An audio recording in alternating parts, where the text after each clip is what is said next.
It's a spiritual. If you turn. The next person, a bit like Andrew, needs no introduction to any of you, I'm sure. I'm not sure what part he's going to take this afternoon because he's a man of many parts. But Richard Vobes, you're on. Thank you. Thank you very much, Liz.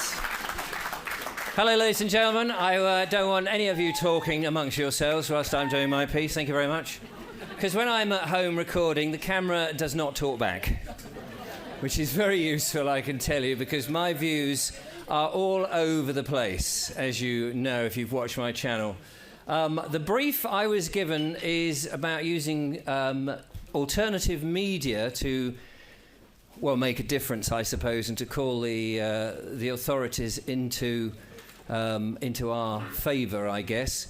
And I think social media has been one of our saviours in many ways, particularly over the COVID period when people were sent home and suddenly they didn't have a lot of time, or rather they had a lot of time. They didn't have a lot of time for the mainstream media, and people started to look up things and check facts and find out bits and bobs. And they started to wake up, and a considerable number started to realise that what they were telling, what their gut was telling them, was not true, and that other voices were out there, was giving them a different point of view. And as you'll remember, when man-made global warming was first raised its ugly head, you weren't allowed to question the narrative. And then when Brexit came along, you weren't allowed to question the narrative. And COVID came along, and you weren't allowed to get the idea. Apparently, if you go against the mainstream media or anybody else, then you are not worthy of living. However, on the alternative circuit, if you say things which also don't fit with the narrative of perhaps some people on the alternative media, and you do something a bit different, you can be called a shill or controlled opposition. Yeah. As I know Andrew and myself and many others, you say 99.9 things in people's favour, and you do that 0.5% in just something different, and suddenly everything that you stood for goes out the window because now you're controlled opposition. And do you know, I stood here on this stage, whenever it was, about a year ago, I think, Phil? There we are, last July, he asked me up here, and we did all this, and I'd only really got going for about 6 months or so, and we had questions and answers, and they came on bits of paper, and I said, I won't look at them before, and I was reading these questions, and one of them, first question was, are you gay? Oh no. Something mucking about. I say, absolute shah. And the other question that came up was, are you controlled opposition? Which was a very interesting question to answer, because how do you answer that? Because if you are controlled opposition, what are you going to say to try and prove people that you're not? And if you're not controlled opposition, same thing really, other than you just have to judge somebody by what they do rather than what they say. Now, I do a lot of saying on my channel, but I also have a lot of guests on the channel. And one of the first guest that got me going on this whole journey and helped me build my channel to where it is, 230-something thousand subscribers. Oh, 2,040. The first guest that I had on the show was a gentleman who stood up and started to talk about the problems with the vaccine to a bunch of people who should have been present and listened to his thoughts and at least opposed them if they disagreed. But nobody turned up. And he stood on the, I think it was either the 8th or the 13th of December. Now the dates are disappearing from my head. I used to know all these. And I was agog when I watched this, and Mr. Bridgen there, Andrew Bridgen, he stood up and he did all that, and I thought I would like to talk to him on the show because it seemed to me that nobody else was. And I reached out to his office I think I emailed 3 times. Power of 3, apparently, but let's not go there. And I was over at Julia's parents with her one afternoon, and the phone rang, and I looked at it, and I didn't know the number, and I said, "Oh, hello. This is Andrew Bridgen." And I was a know-nothing YouTuber, as I still am, really. And Andrew Bridgen, MP, was ringing me. Now, I've never had an MP ring me. I've never had anyone famous ring me. And we spent 40 minutes having a conversation, and Andrew was telling me, candidly what was going on. And I was incredibly touched. Anyway, I persuaded Andrew to come on the show. He came on the show. About 3 months later, YouTube took that interview off. But it had started the journey, and from then on, I started to have some amazing guests, as you know. But I'd like to just quickly thank Andrew for that, making that opportunity. Thank you so much. All right, not too much. He gets a lot of that. And incidentally, the very first time I did a talk, I was asked to do a talk. The very first time I went, it was a place in Petersfield, and I wasn't really used to giving talks about the subjects that I talk about. And I just happened to boast, it was a bit silly of me really, but I just happened to boast that I'd had Andrew Bridgen on the show and I had his number. And I did this very stupid thing. I can't remember if Andrew remembers it. I just said, I'll ring him. And I rang him. He didn't know, no idea. It was this idiot doing. And he took the call. I had the phone here, and we had like a 2-3 minute conversation. I held the microphone to the phone, and Andrew just went with it, and he was an absolute star. That's how you know people are not controlled opposition. That's how you know people are working for us. Because people turn up at these events, and they're not here and gone. And we've seen loads of people who come and go. They're here, you can poke them, you can touch them, they're not just on the screen. And that's why I like to be questioned by people, because people can come up to, I'm not saying you do that to Andrew, but I'm saying to people like me, and there's a load of us YouTubers, but I've not really bumped into many of them that actually bother to turn up and see the audience and be questioned, because your opportunity is to ask difficult questions, and I think that's the most important thing, because I'm just very, very lucky that the channel went where it did. I'm an ordinary bloke. Julia might say I'm an extraordinary bloke, extraordinary in some ways that we won't go into here. One's got to keep some sort of reputation.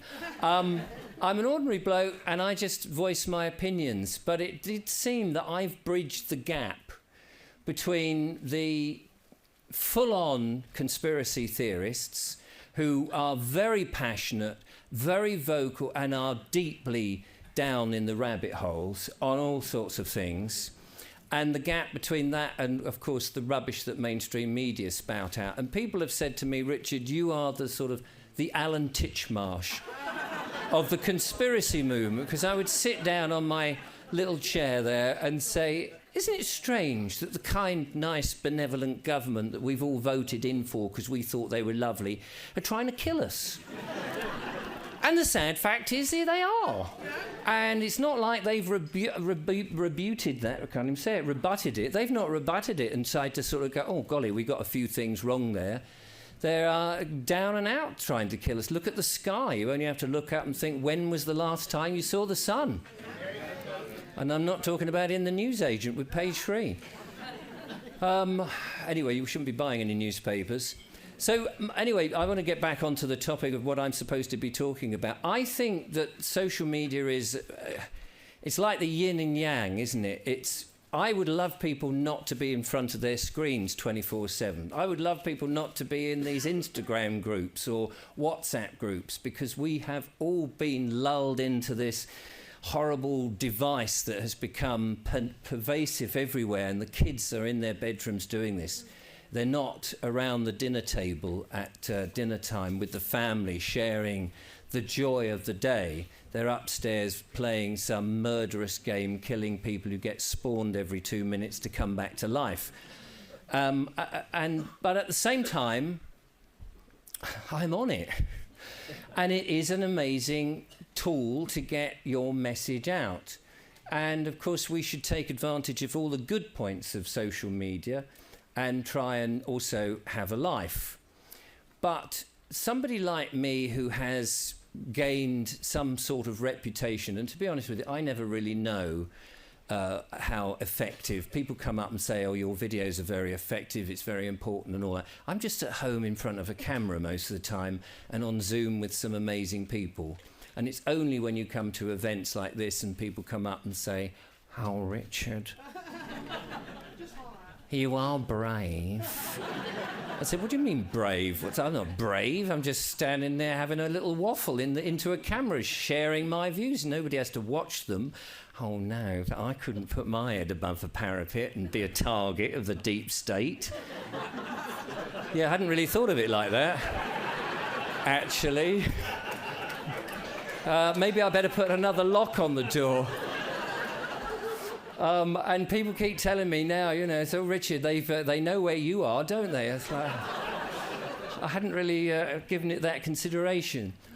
But what they can do, and they have, of course, is they've banned me 4 times for saying things, which is why at the moment I'm very unable to talk too much about things like vaccinations and the danger of that sort of thing, because if you go near those, there's certain subjects such as adrenochrome. We can't mention that. We can't go too far with... Pardon? Good job you did. Good job I didn't, yeah. I know. It's a funny colour anyway, and it doesn't smell very good. But you can't talk about that sort of stuff because then YouTube, of course, which is part of Google, which has Chrome, which has the Adrena bit added to it, as I'm sure we all know. We've all done our research. We can't do that. The vaccines and vaccine health. I once did... I kind of proved this for myself because do you remember when Disease X was coming out? And they kept talking, it was all everywhere, Disease X is coming. Oh, what is this? Does it come with bacon? Disease X and bacon? I don't know. And so I thought, instead of doing my normal sit down and just generally chit-chat my views, I'll do a little bit of satire, a bit of comedy. So I dressed up as a lab technician, as a sort of professor in a white coat. And I got some methylene blue, and I put it in a bottle, and I became Professor Krakenpotten. And I've asked Professor Krakenpotten, and I want to tell you about something we created called Disease X, and we will be getting this out to everybody. And I did this sort of thing as a sort of a way to get this out to people, and I thought a bit of humour would be quite fun. And within an hour, the video was taken down and I was banned. AI and algorithms don't understand humour, and they don't get satire. Thank you, Julia. So that's very difficult. But the thing is, they can, and of course they've demonetised me. Oh, and the great thing about being demonetised is, so it's like 3 months off your paycheck, and then you can appeal, and they say, oh yes, you can appeal. It'll take about a month to tell you. So it's 4 months off then. It's not 3 months and then possibly back on. It's 4 months off. And then, like poor old Chris Brooks, who also runs LSB production, not LSD. That's a different one. I watched that one after dark. I put that in my pipe. What was I going to say? Yes, he's been completely banned. Then they just say, oh, you can't be monetised at all. So YouTube is a horrible, pernicious and nasty thing, but it can be good. And one of the messages I like to say is that we should all set up an account and we should all put out our opinions into the atmosphere, into the whatever it's, the podosphere, is it? Whatever it is, the Google-sphere, into the public domain. Even if you've only got 10 people watching and you take an idea and you say, whatever your opinion is, and it be it your own opinion, somebody somewhere will watch that. It's there. And Google can't really play whack-a-mole. They can knock out the big boys like me and they can make me disappear. So if I talk about vaccinations or this new thing that they might come along which will make you hemorrhage from the eyes, make the children look like they're very ill, and the only thing you can do is to take another vaccine because, you know, let's face it, you'd do it to save the children, wouldn't you? And then anybody who would oppose that would be really bad and mean. And that might come from, say, some 5G tower nearby. And by the way, a bunch of guys have managed so far to keep the 5G tower from a school in Worthing, where I live. They've got 28 of the other buggers up, but we've still managed to keep one of them down, which is by a school. So if you were to say that, of course, that would be, I could say that and I'd be closed down. But if loads more people just start talking about the things that worry them, the things that are good for them, the things they want to see, the things they want to criticize. I think Google, you know, they'll be continually trying to shut us down. But the more people talk about the stuff that we want to talk about, I realize I'm talking to the same people all the time. And that's how I can be controlled by them. I have the illusion that I'm talking to the public. But really, it's this the same goldfish bowl of people all the time. I'm not now being presented to, you know, Mrs. Jones down the road who's never seen anything. Oh, who's this Alan Titchmarsh bloke who talks about conspiracies? I'm not being presented to that because they control who it goes out to. But if more people start to do that, I think the messages can come out. People do share my videos, of course, which is very nice. So I think that would be something that would be very, because we all want something to do.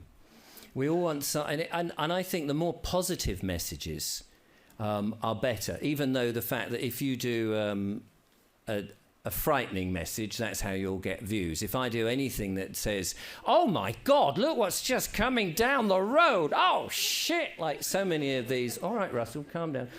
Mr. Brand and that sort of style, they'll do all of that and they get the views. But then let's face it, he's got a team of people he's got to pay. So he needs to get the views to keep the money coming in. And that is that's the other sad reality of the social media, that to get views. So if I talk about farming, like I do with Mr. Mark Byford, who we're talking a bit later on, nobody's interested. Food, talk about food and the fact you shouldn't go to the... By the way, how many people here do go to supermarkets? Let's have a show of hands. Go on, be brave. Oh, my giddy aunt. It's like you just want to slit your throat now. So you might want to think about, you know, supporting farmers. And you might think that food is very important, that supermarket food is supplying nutrient-free, vitamin-deficient stuff that just fills your stomach and isn't really doing any benefit to you. Or it's very convenient to go there. Now, it's not for me to lecture you what to do. You can do whatever you damn well like. But if I talk about that, as you can see, people aren't interested. The supermarkets have still got the market share. And yet the people and the farmers... You guys have got all the control in the numbers. If you stop going to the supermarkets are going to go, what's going on? If you guys are buying from farmers direct and a farmer is going, bloody hell, more people are coming to us than last week and it's going on, I think I might put a farm shop up, or I might get together with some other farmers. Perhaps I won't have monoculture everywhere and deplete the countryside from all the wildlife.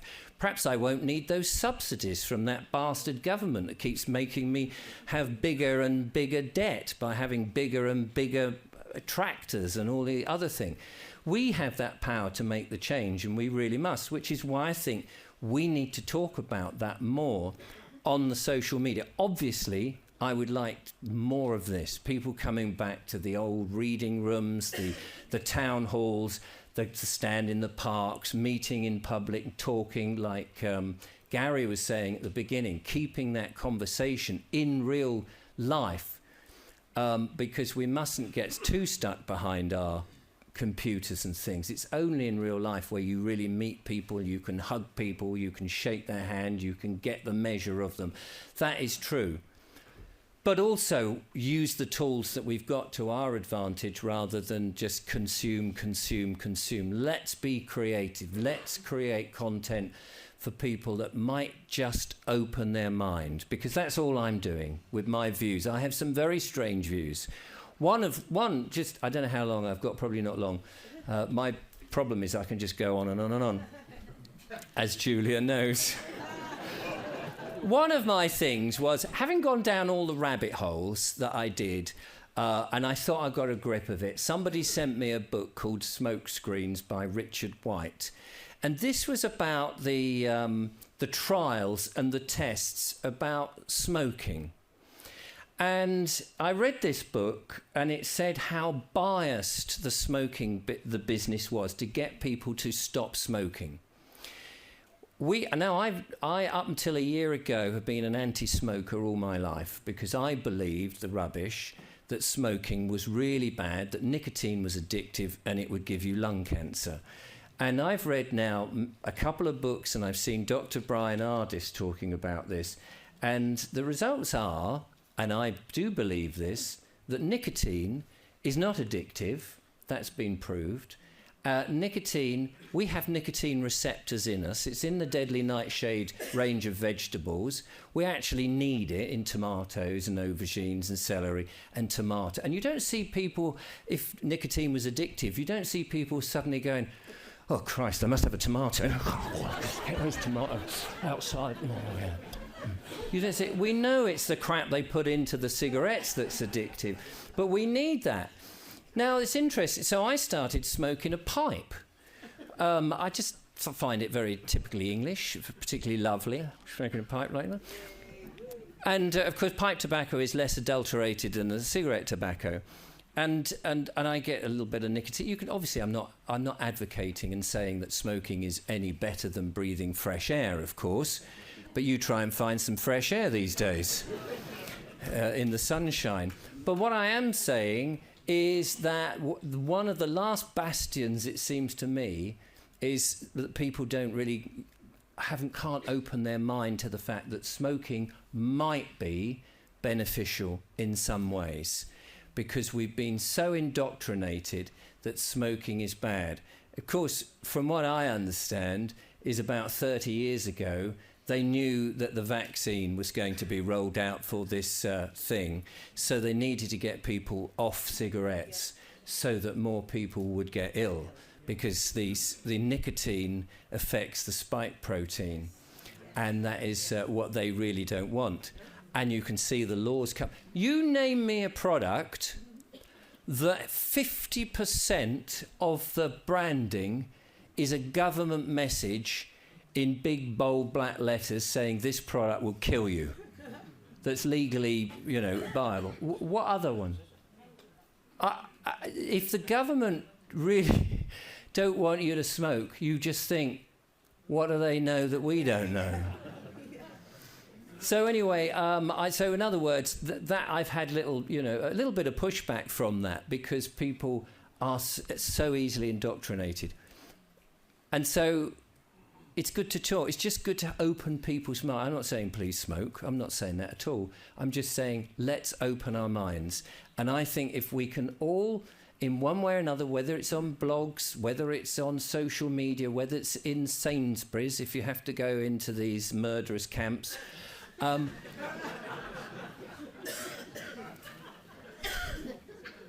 By the way, you may be thinking, I don't buy the food in these places. Of course I just go and buy some Domestos and all that sort of stuff. Of course.